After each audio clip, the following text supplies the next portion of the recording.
جب عمرۃ القضاء کیا حضور علیہ السلام نے، تو عمرۃ القضاء کے موقع پر کفار نے دیکھا کہ مسلمان بہت کمزور ہو چکے ہیں، بہت ماڑے ہیں، دن رات کی مشقت، دین کے لیے تگ و تاز، محنت، تھوڑے کمزور ہوئے تھے۔ تو انہوں نے کہا لو یہاں مکے میں تھے تو کتنے تنو مند، صحت مند اور اچھے تھے، مدینے میں چلے گئے ہیں تو وہاں کی ہوا راست نہیں آئی تو کمزور ہو گئے، ماڑے ہو گئے۔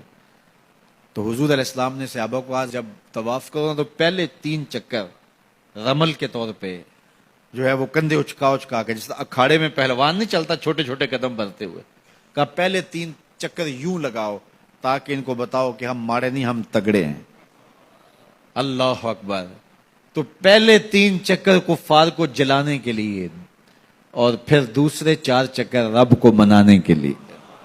یہ دین ہے، دشمن کو جلانا بھی دین ہے۔ اللہ اکبر۔ تو کہا کہ کندھے اچکا کے چلو تاکہ انہیں پتہ چلے ہم تگڑے، ہم ماڑے نہیں ہوئے۔ اب صدیاں گزر گئیں، اب تو جب ہم حج کرتے ہیں یا عمرہ کرتے ہیں تو رمل کے پہلے 3 چکر اچکا کے کندھے اور اٹکلیاں کرتے ہوئے چلتے ہیں، تو چھتوں پہ اوپر تو ہمارے بھائی ہی طواف کر رہے ہوتے ہیں۔ اب تو مکے کی سرزمین میں کوئی کافر نہیں بستا، تو اب کس کو دکھلا رہے ہیں؟ کہا دکھلا کسی کو نہیں رہے، نماز محبت ادا کر رہے، کسی کی ادا کو ادا کر رہے۔ حج ماضی سے ہمیں جوڑتا ہے، اسی رسم کو ادا کر رہے ہیں۔ اللہ اکبر۔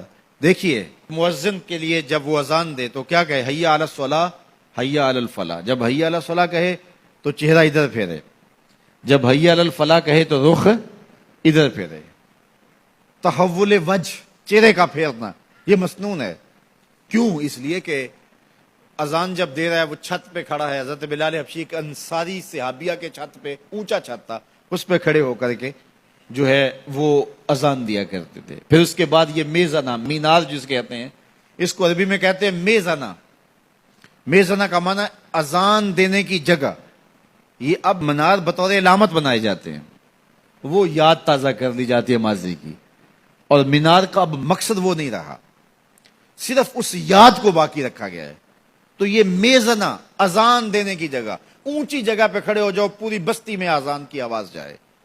تو حی علی الصلاۃ اور حی علی الفلاح پر دائیں اور بائیں آپ رخ پھیریں۔ اس کا کیا مطلب کہ جو ادھر کے لوگ ہیں ان کو بھی آواز چلی جائے اور جو ادھر کے لوگ ہیں ان کو بھی آواز چلی جائے۔ یہ تو مقصد تھا تحویل الوجہ کا، چہرہ پھیرنے کا۔ اور آج جب لاؤڈ سپیکر کے سامنے ہم کھڑے ہو کے اذان دیتے ہیں تو اگر دوسری جانب چہرہ پھیریں گے تو مائک سے تھوڑا سا منہ ہٹ جائے گا، آواز تھوڑی سی کم ہو جائے گی۔ تو اب تو بظاہر منہ سیدھا رکھ کے جو ہے وہ آواز دینے میں اور حی علی الصلاۃ، حی علی الفلاح پڑھنے میں فائدہ ہے، لیکن اس کے باوجود بھی آپ مائکروفون کے سامنے کھڑے ہیں، اذان دے رہے ہیں، پھر بھی رخ پھیریں گے۔ یار ادھر والوں کو پہنچانا آواز تو آپ کا مقصود نہیں، وہ تو یہاں زیادہ جاتی ہے۔ کہا کہ ہم تو یار کی ادا کو ادا کر رہے ہیں۔ تو ماضی سے ہمیں جوڑتا ہے حج، پورا حج دیکھ لیجئے۔ یہ چاہے زمزم پہ آنا، یہ صفا مروہ کی دوڑیں، یہ ملتزم سے لپٹنا، یہ مقام ابراہیم پہ آنا، یہ حجر اسود کو چومنا۔ یار انسان ہو کے پتھر کو چوم رہا ہے؟ مجھے یہ بتائیے، اسلام نے پتھروں سے دور نہیں کیا، لیکن حجر اسود پتھر ہے، اس کے نیڑے کیا جا رہا ہے۔ مقام ابراہیم پتھر ہے، اس کے نیڑے کیا جا رہا ہے۔ کہ ابراہیم علیہ السلام جہاں کھڑے ہوئے ہیں اس جگہ کو مصلی بنا لو، جائے نماز بنا لو۔ مالک تو پتھروں سے دور ہٹاتا ہے اور یہاں سر جھکانے کے لیے کہتا ہے۔